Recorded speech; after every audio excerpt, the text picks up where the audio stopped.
The morning sun painted long shadows across the ancient burial grounds as Dr. Lee walked carefully between the marked plots.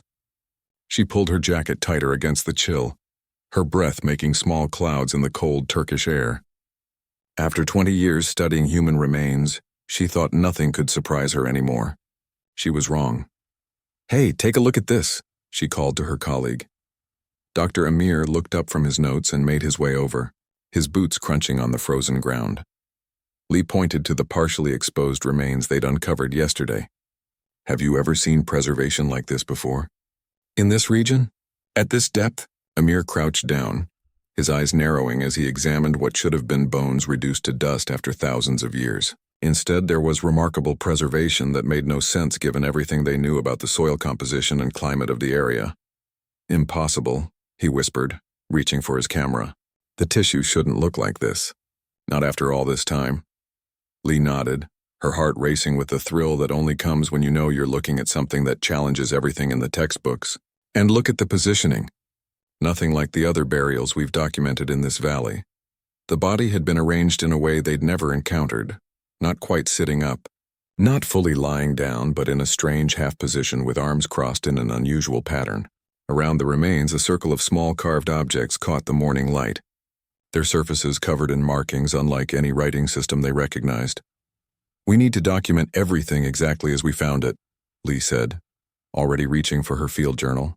"And we need to test the soil again. There has to be something we missed that explains this level of preservation." But deep down, she suspected no soil test would explain what they were seeing. This was something else entirely. By midday, the temperature had risen enough that they'd shed their jackets. The small team of graduate students helping with the dig gathered around as Lee and Amir explained their morning discovery. "We're going to need to slow everything down," Lee told them, watching disappointment cross their faces. They had been hoping to cover more ground this week. "I know it's frustrating, but this single burial might be more important than everything else we've found in the past 3 months combined." "What makes it so special?" asked Raj, the youngest of the students, who was still learning to tell the difference between significant finds and ordinary ones.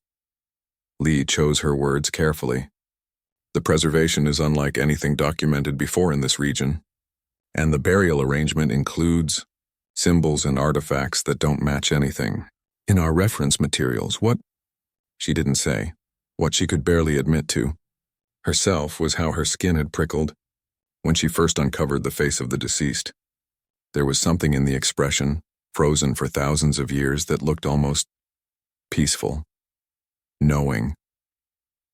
As the students dispersed to their assigned areas, Amir pulled her aside. "Have you noticed the markings on the artifacts? They're repeated." "It's not random decoration," Lee nodded. "I've been photographing and sketching them. There's definitely a pattern, but it doesn't match any early writing systems from this region."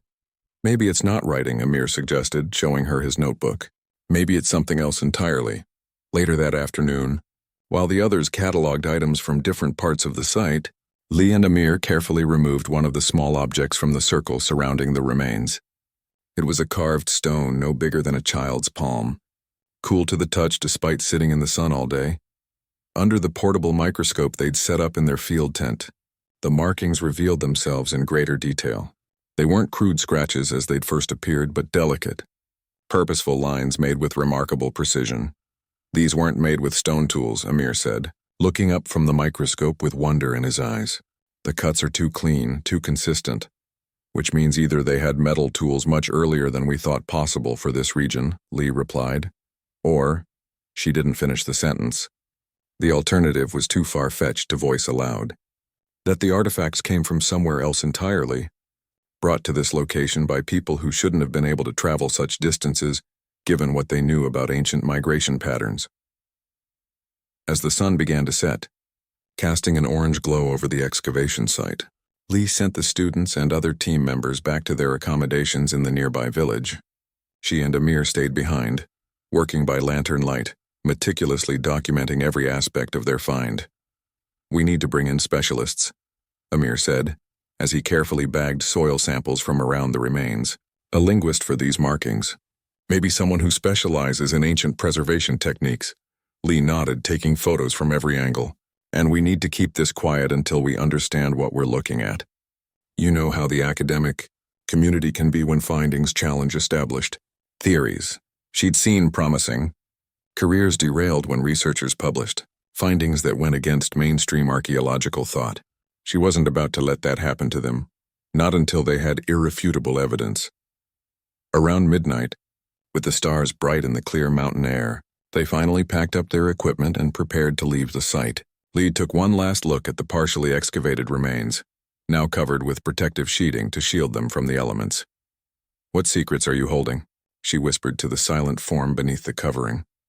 On the drive back to the village, bumping along the rough mountain road in their field vehicle, neither spoke much. Both were lost in thought, minds racing with possibilities and questions. "You know what this could mean, right?" Amir finally said as the lights of the village came into view. "If we're right about this burial being different from anything previously documented, it could change everything we think we know about ancient funeral practices in this part of the world." Lee finished for him, maybe beyond. When they reached their small rented house at the edge of the village, they found an unexpected visitor waiting on the porch. Professor Kaya, the local historian who had helped them secure permits for their dig, sat in a rocking chair with a troubled expression on her face. "I heard rumors in the village," she said as they approached. "They're saying you found something unusual today." Lee and Amir exchanged glances. News traveled fast in small communities. "We did," Lee acknowledged cautiously, "but it's too soon to know what it means." The older woman nodded slowly. "There are stories in these mountains. Old stories about the ancient ones who knew the secrets of death." Despite her scientific training, Lee felt a chill run down her spine. "What kind of secrets?" Professor Kaya's eyes reflected the moonlight as she looked up at them. "They say the ancient ones could speak with those who had passed beyond, that they knew what waited on the other side, and recorded this knowledge for future generations." Amir let out a small laugh, trying to break the tension. Well, that would certainly be an interesting paper to publish. But Lee wasn't laughing. Something about the historian's words connected with what they'd seen today. The peaceful expression on the preserved face, the careful positioning, the mysterious symbols that might be trying to tell them something. "The artifacts we found," she said slowly. "Have you ever seen markings like these before?" She pulled out her tablet and showed Professor Kaya the photos they'd taken. The older woman's face paled as she looked at the screen. Without a word, she reached into her bag and pulled out an old, worn book. Flipping through yellowed pages, she stopped and turned the book toward them. There, sketched in faded ink, was a nearly identical pattern to what they'd found etched on the stones surrounding the burial. "Where did you get this?"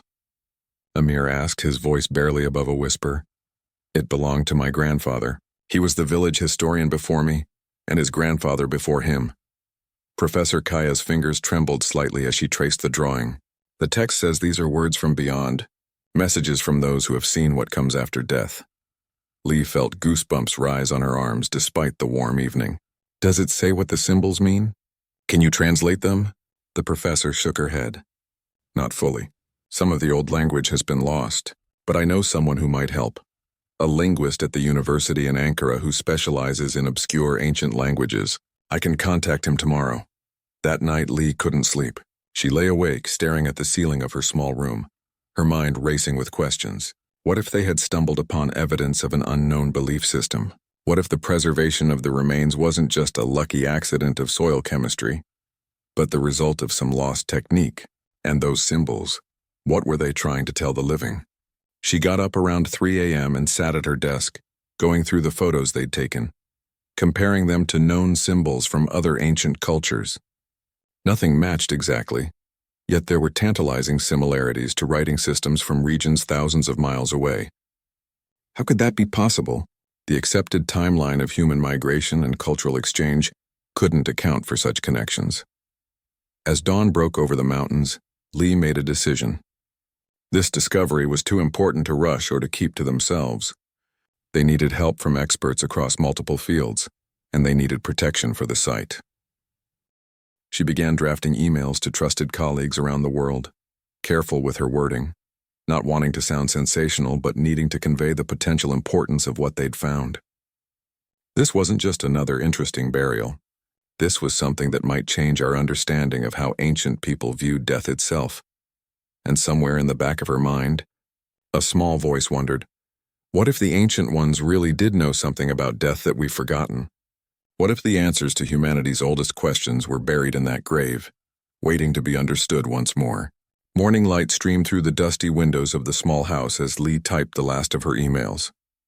She'd been up most of the night, reaching out to experts who might help them understand what they'd found. Her eyes burned from lack of sleep, but her mind was too wired to rest. Amir walked in with 2 steaming cups of coffee, setting one beside her laptop. Any responses yet? 3 so far, she rubbed her eyes. Dr. Patel from Oxford is interested in the preservation techniques. She's asking for soil and tissue samples. Professor Chen from Taiwan wants more photos of the symbols. And Dr. Okafor from Nigeria says the arrangement reminds him of burial sites he studied in West Africa. West Africa? Amir's eyebrows shot up. That's thousands of miles from here. There shouldn't be any connection. Lee nodded, taking a sip of coffee. Exactly. That's why he's intrigued. A knock at the door interrupted them. Professor Kaya stood outside with a tall, thin man carrying a worn leather briefcase. This is Dr. Hassan, she said. The linguist I mentioned. He drove all night from Ankara when I sent him the photos. The linguist's eyes were bright with excitement despite his obvious fatigue. These symbols, he said, skipping any greeting. Where exactly did you find them? Within the hour, they were back at the excavation site. The students had been instructed to work on a different section, leaving Lee and Amir to show their findings to Dr. Hassan and Professor Kaya in privacy. The linguist circled the burial, taking photos with a professional camera, occasionally muttering to himself. He seemed particularly interested in the sequence of the artifacts and how they were positioned in relation to the remains. It's a message, he finally said, kneeling beside one of the carved stones. Not just decoration or religious symbols. These were meant to be read. Can you read them? Amir asked. Not entirely. Not yet. Hassan opened his briefcase and pulled out several books and papers covered in handwritten notes. But there are similarities to proto-writing systems from several different regions. It's as if someone took elements from multiple ancient languages and combined them. That shouldn't be possible, Lee said. Not at the time period we're dating this burial. Hassan looked up, his eyes serious. Many things we discover in archaeology shouldn't be possible. Dr. Lee. That's what makes our work so fascinating. As the day progressed, they worked methodically, uncovering more of the burial without disturbing the remains or the artifacts. Each new discovery added to the mystery. The preserved body wore a necklace made of materials not native to the region, shells that could only have come from an ocean hundreds of miles away, stones that weren't found in the local mountains.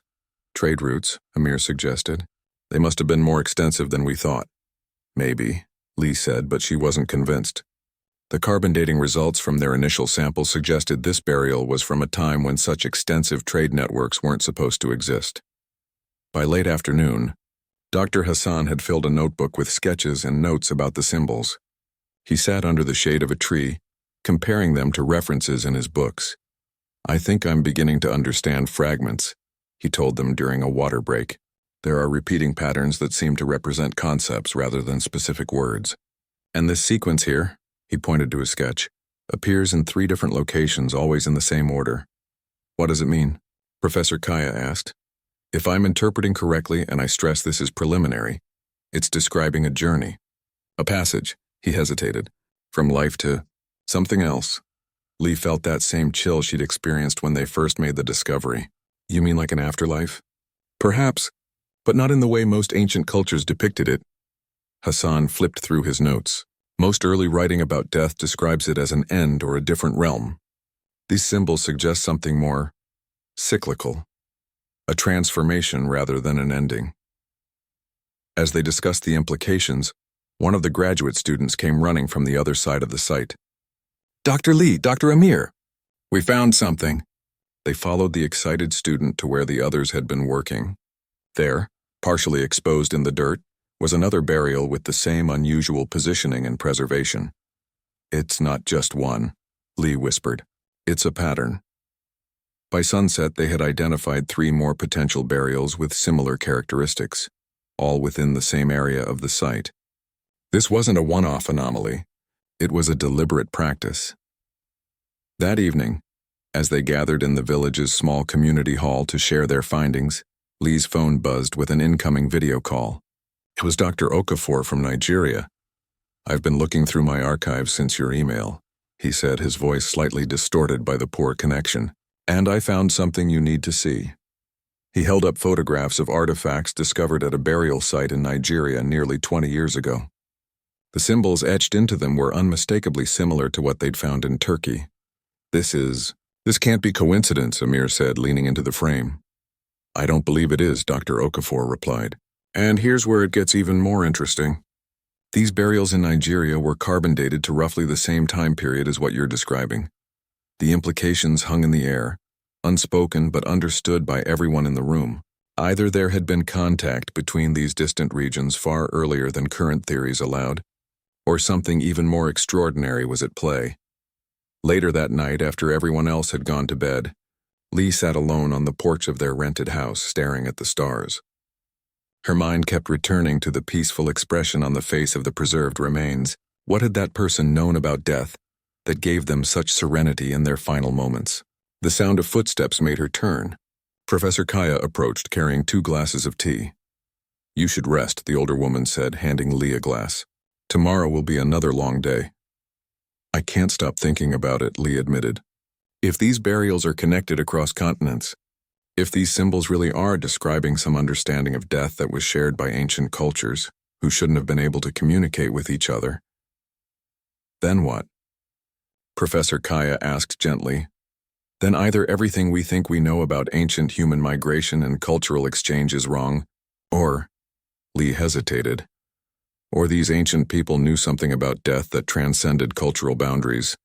Professor Kaya finished for her. "Something universal that they all experienced, or discovered independently."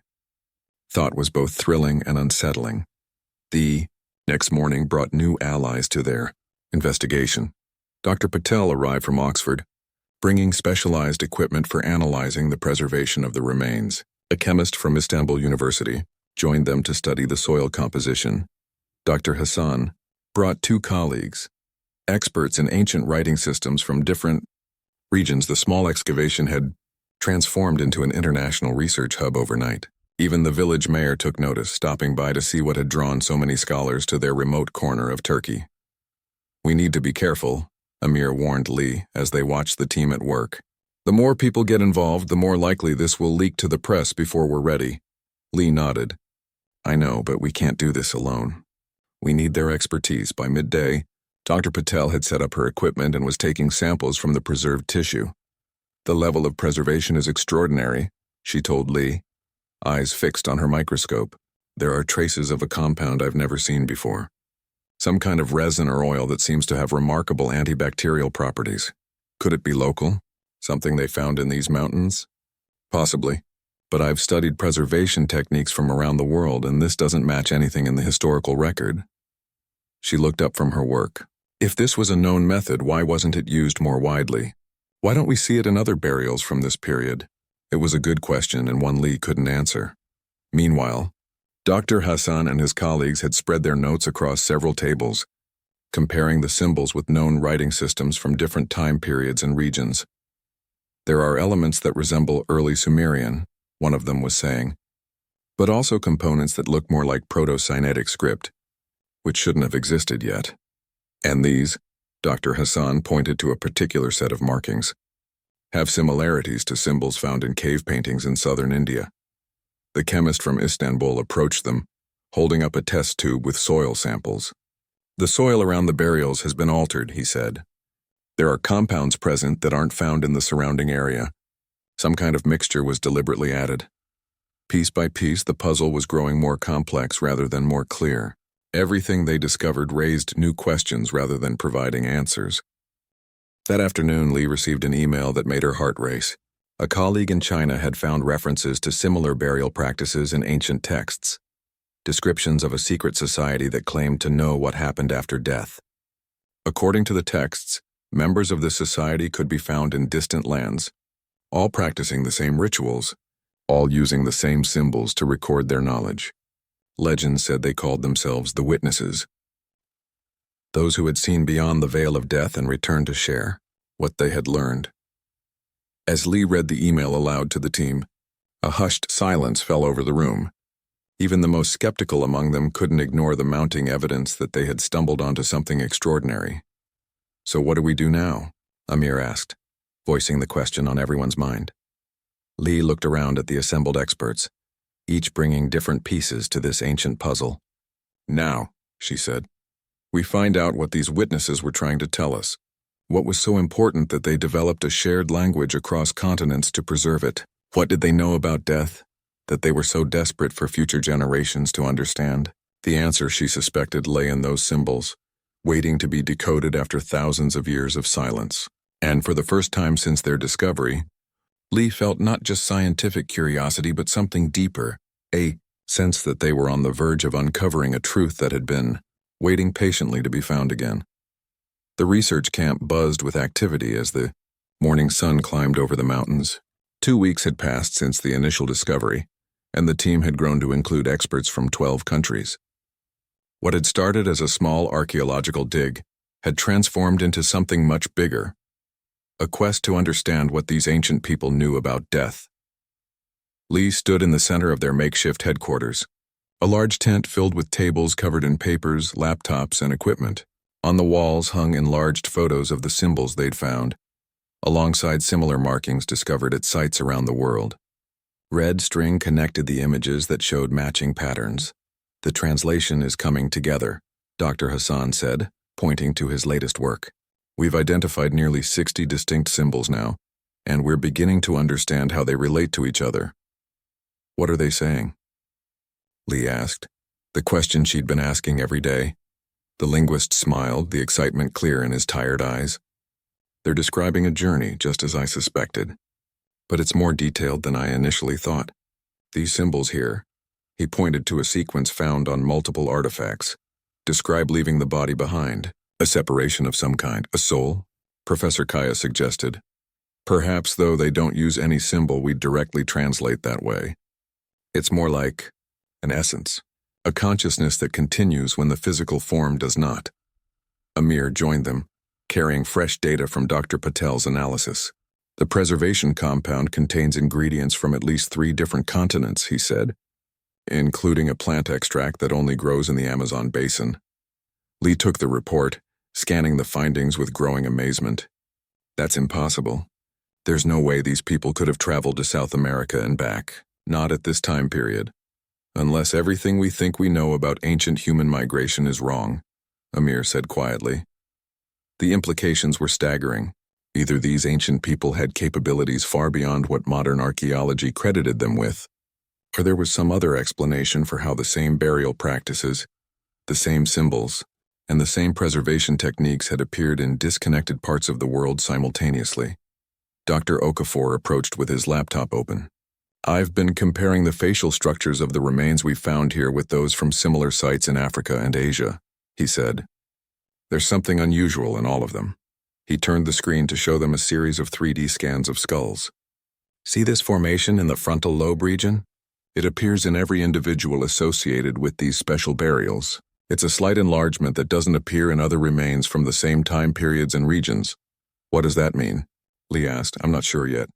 But it suggests these people were physically different in some way. Either they were a distinct population group that traveled widely, or they were changed by something," Professor Kaya finished. The tent fell silent as they considered the possibilities.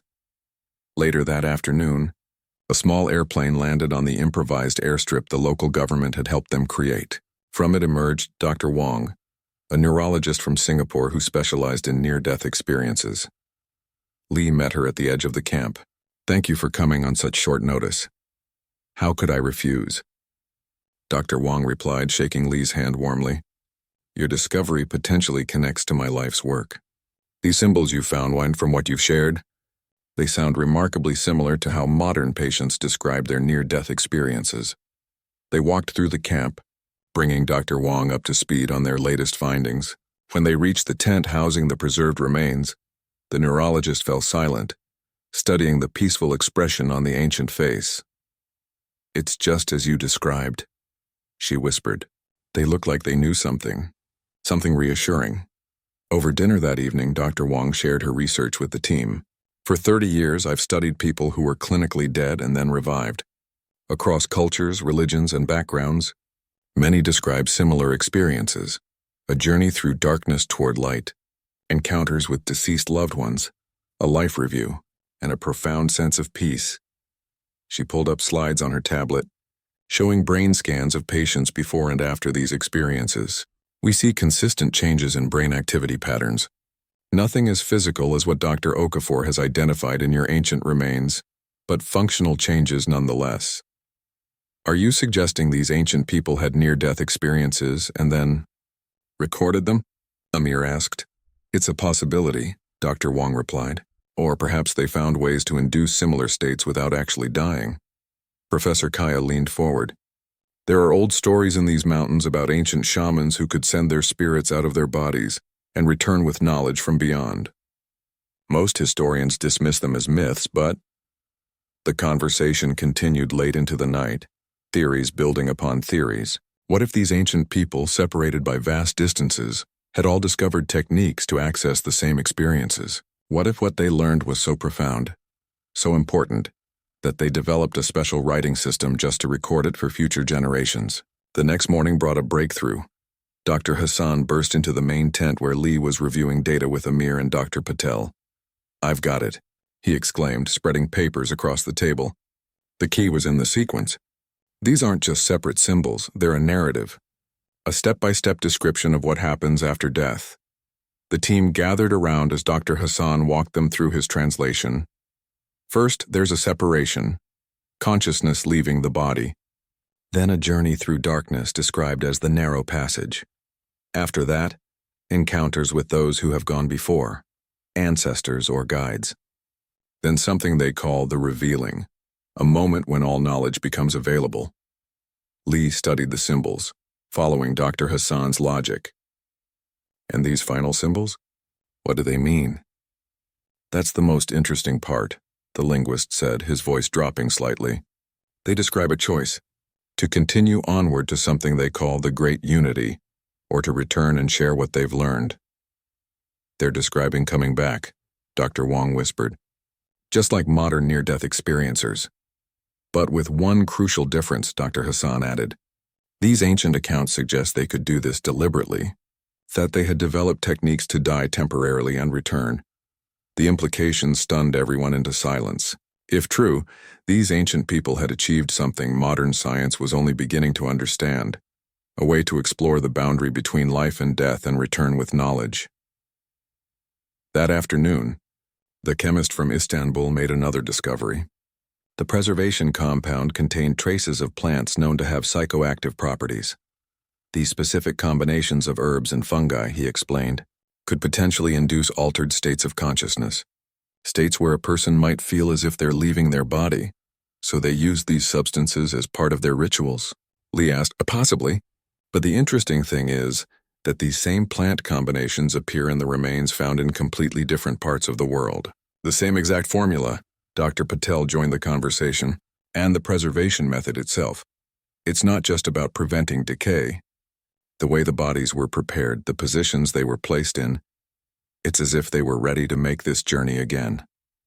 As the day progressed, more pieces fell into place. Dr. Okafor found that the unusual brain structure appeared most pronounced in the oldest individuals in each burial group, suggesting it developed over time, perhaps through repeated experiences of these altered states. Dr. Wong identified similarities between the symbols, describing the revealing and what her modern patients reported as the life review phase of near-death experiences, a moment when they felt they understood everything about existence. By evening, a new theory had emerged. These ancient people, the ones they were now calling the witnesses, had discovered techniques to induce experiences similar to what happens at the moment of death. Through these experiences, they gained knowledge that they considered so important, they formed a cross-cultural network to preserve and share it. And the knowledge itself, the message encoded in their symbols? They believed consciousness doesn't end with death, Dr. Hassan explained as they sat around a campfire that night. According to their symbols, what we experience as death is a transition, not an ending. They described it as returning to the source from which all awareness flows. That sounds remarkably like concepts in quantum physics, Dr. Wong noted. The idea that consciousness might be fundamental to the universe rather than just a product of our brains. Lee stared into the flames, thinking about the peaceful expression on the ancient faces. So they weren't afraid of death. They saw it as going home. More than that, Professor Kaya said softly. They believed they could access this knowledge while still living and bring it back to share with others. To remove the fear of death from those around them, the fire crackled in the silence that followed. Above them, stars filled the clear mountain sky. The same stars these ancient people had gazed upon thousands of years ago, wondering about the same great mysteries. We need to share this with the world, Amir finally said. This isn't just an archaeological discovery. This could change how humanity thinks about death itself. Lee nodded slowly. Yes, but carefully. There will be resistance. Not everyone will want to hear that ancient people from around the world, separated by vast distances, all came to the same conclusions about what happens after we die. Little did she know just how strong that resistance would be, or the challenges they would face in the days to come, as they prepared to reveal the astonishing secrets of the grave to the modern world. The first signs of trouble arrived with the morning mail. Lee sat at her makeshift desk, coffee growing cold beside her as she read the official letter from the university that funded their expedition. They're cutting our funding, she told Amir as he entered the tent. Effective immediately. He took the letter, scanning it with narrowed eyes. Budget constraints? That's their excuse? We're making one of the most significant discoveries in archaeological history. Lee shook her head. It's not about money. Look at the signature. Dr. Rivera is on the board of the Traditional Archaeological Association. He's been fighting against fringe theories for decades. There's nothing fringe about what we found, Amir protested. We have physical evidence, comparative data from multiple sites, expert analysis.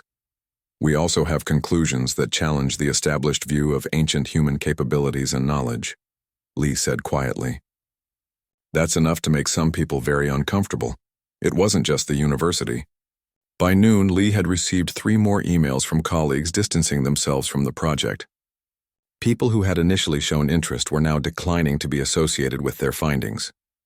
Professor Kaya arrived with more bad news. The local officials are reconsidering our permit to excavate, she said. They received calls from the National Historical Society questioning the legitimacy of our work. Lee felt a cold weight settling in her stomach. This wasn't just academic disagreement. This was a coordinated effort to shut them down. We need to move faster, she decided. Dr. Hassan, how close are you to a complete translation of the symbols? The linguist looked up from his work. I have about 70% decoded with high confidence. The rest will take more time to verify. Focus on the core message, Lee instructed. What exactly did these ancient people want us to know about death? While the team continued their work, Lee and Amir held an emergency meeting with the remaining project leaders. The situation was clear. Powerful forces in the academic world didn't want this discovery to see the light of day. They're afraid, Dr. Wong suggested. The implications challenge not just archaeological timelines, but fundamental beliefs about human consciousness and death itself. We need to protect the evidence, Dr. Okafor said. If they revoke our permits, everything we've found could be confiscated. They developed a plan. Digital copies of all data would be backed up in multiple secure locations. Samples would be distributed among team members from different countries. The translation work would continue day and night. That evening, as a cool breeze swept through the camp, Lee received an unexpected message. It came from an encrypted email address she didn't recognize. I know what you found. I've been searching for the witnesses for 30 years. We need to talk. They will try to silence you just as they did me. It was signed simply, Professor Tanaka. Lee showed the message to Amir. Should we respond? It could be someone trying to get information, he cautioned. Or it could be legitimate. Let me do some research on this Professor Tanaka first. It didn't take long to find him. Once a respected archaeologist at Tokyo University, Kenji Tanaka had fallen from academic grace after publishing controversial findings about ancient burial sites in Japan. Sites that, from the descriptions in his papers, sounded remarkably similar to what they had discovered. He claimed to have found evidence of a global prehistoric network of spiritual practitioners who could access knowledge about death. Amir read from an archived article. He was ridiculed, lost his position, and his findings were buried in academic obscurity. That was 28 years ago, Lee noted, just before the internet made it harder to completely suppress unorthodox research. They decided to respond cautiously, asking for more information without revealing too much about their own discoveries. The next morning brought more obstacles. Strange men in suits were seen talking to village officials. Rumors spread that the excavation was damaging important historical sites rather than preserving them. Even some of the local workers began to look at the team with suspicion. "They're trying to turn the community against us," Professor Kaya observed. "It's a common tactic. Discredit the researchers, then claim the site needs to be protected by taking it out of their hands." Despite the mounting pressure, breakthroughs continued. Dr. Patel finished her analysis of the preservation compound, confirming it contained ingredients from multiple continents combined in precise proportions that suggested advanced knowledge of chemistry. "The formula is identical at sites separated by thousands of miles," she explained during their daily briefing, "and it includes stabilizing agents that wouldn't have naturally occurred together. Someone designed this mixture deliberately and shared the exact formula across vast distances." Dr. Hassan had another revelation about the symbols. "There's a sequence that appears at every site we've studied. It's always in the same position relative to the body, always carved with particular care." He pointed to the images on their display board. "It describes what they called the moment of unity, when the dying person realizes they are returning to the source of all consciousness." "Like coming home," Dr. Wong murmured. "Exactly.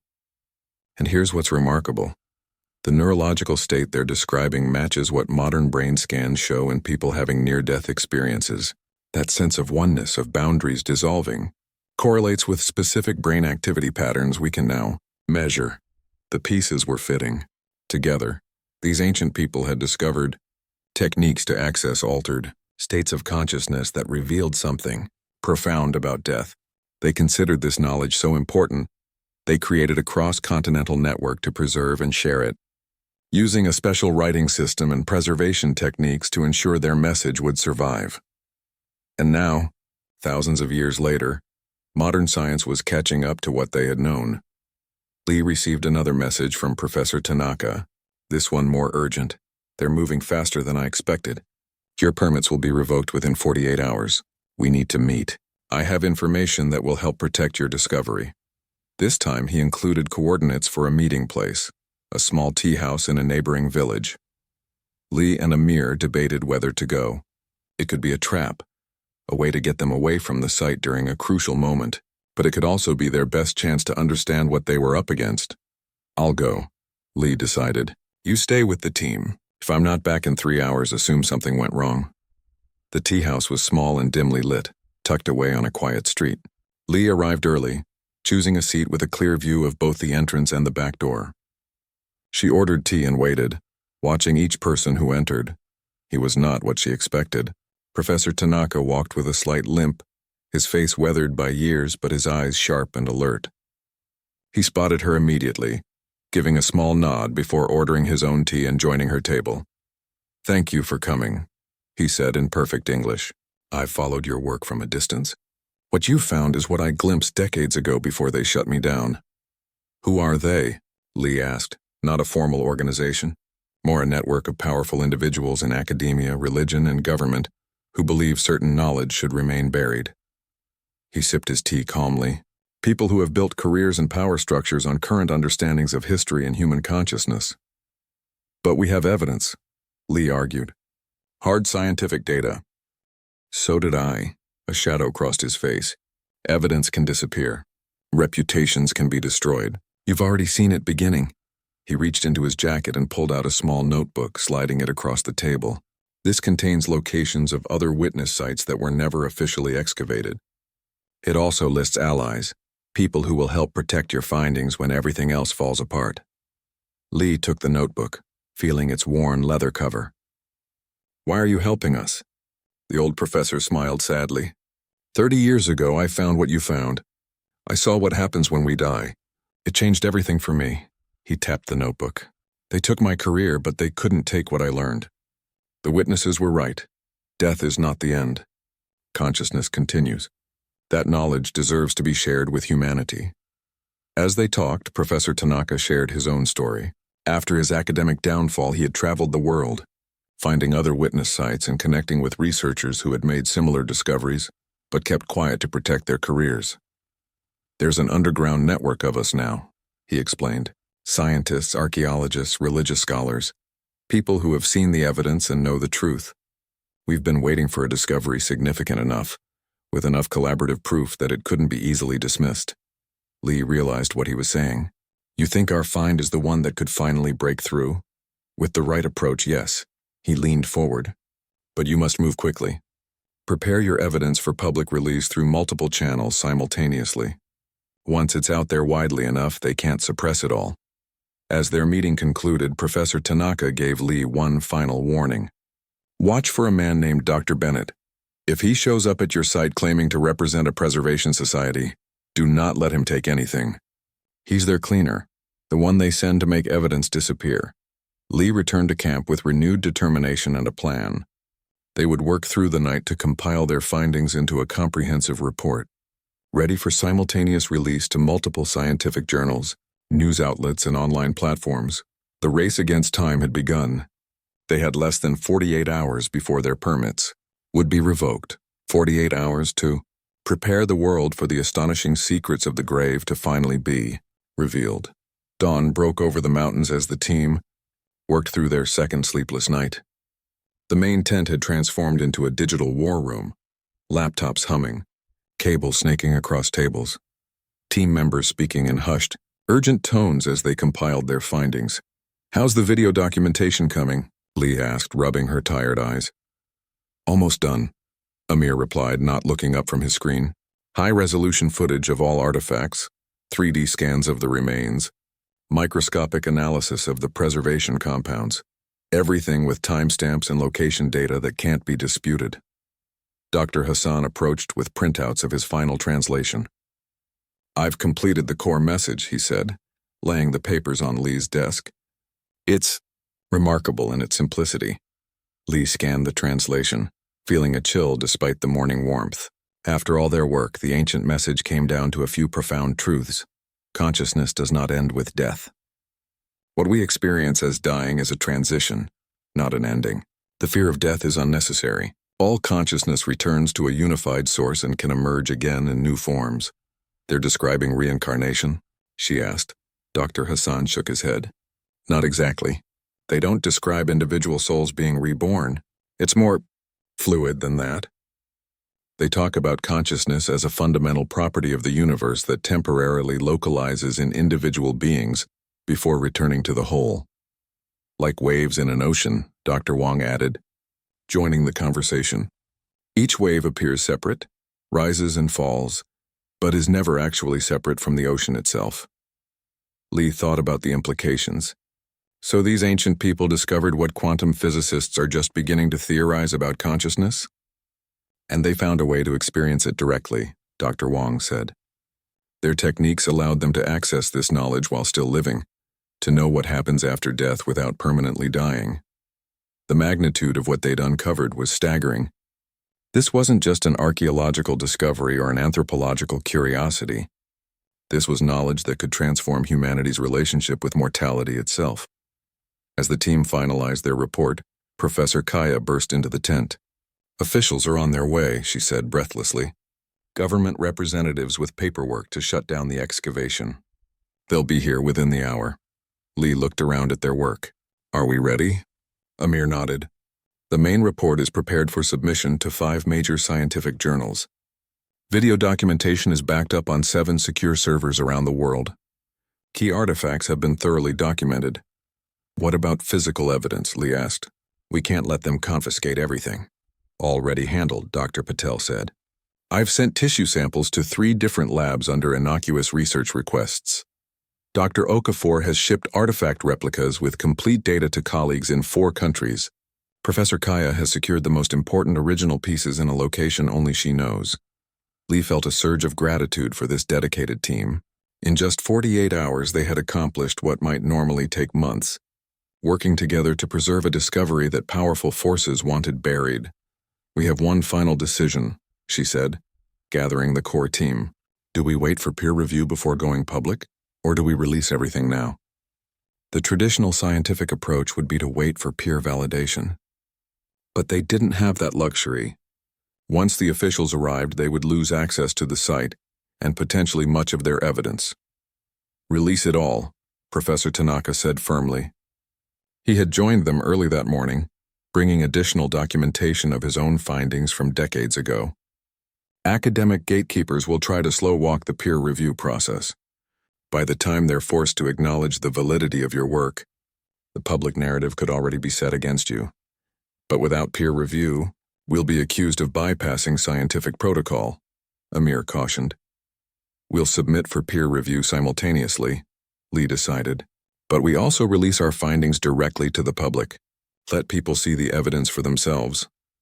With the decision made, they executed the final phase of their plan. Dr. Wong began uploading their full report to a specially created website. Amir prepared press releases for media outlets worldwide. Lai recorded a video summarizing their discoveries in clear, accessible language. As they worked, a convoy of vehicles appeared on the road leading to their camp.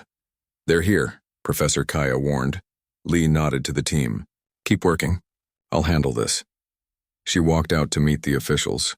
3 stern-faced men in government, uniforms and one in an expensive suit who stood slightly apart from the others. Dr. Lee. The suited man stepped forward with a practiced smile. I'm Dr. Bennett from the International Heritage Preservation Council. I'm afraid there's been some concern about your methods. Here. A chill ran through Lee. This was the man. Professor Tanaka had warned her about the cleaner sent to make evidence disappear. We have all proper permits and have followed all archaeological protocols, she replied calmly. Our international team includes respected experts from 12 countries. Nevertheless, one of the officials cut in. We have orders to suspend operations pending review.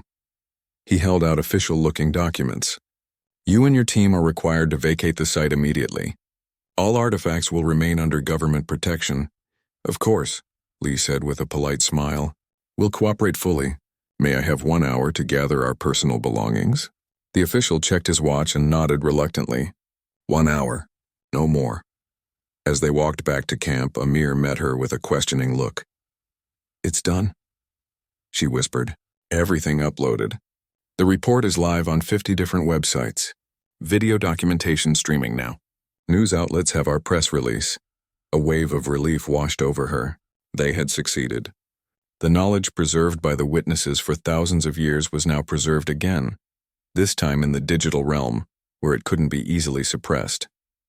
As the team packed their personal items, pretending to comply with the shutdown order, their phones began buzzing with notifications. The story was spreading faster than anyone had anticipated. It's already trending on social media, Dr. Wong reported, showing Lee her phone screen. Our grave secrets and now the witnesses are exploding. News outlets were picking up the story. Scientific communities were reacting, some with skepticism, others with cautious interest, and a brave few with outright support. But most importantly, ordinary people around the world were engaging with the fundamental question, what happens after we die? Dr. Bennett watched from a distance, his expression darkening as he realized what was happening. He made several angry phone calls, pacing and gesturing, but it was too late. The information was out there, spreading exponentially beyond anyone's control. As the team prepared to leave the site, Lee took one final moment to visit the first grave they had discovered. The ancient face, still peaceful after thousands of years, seemed almost to smile at her. We heard you, she whispered to the long-dead witness. We understood your message, and now others will too.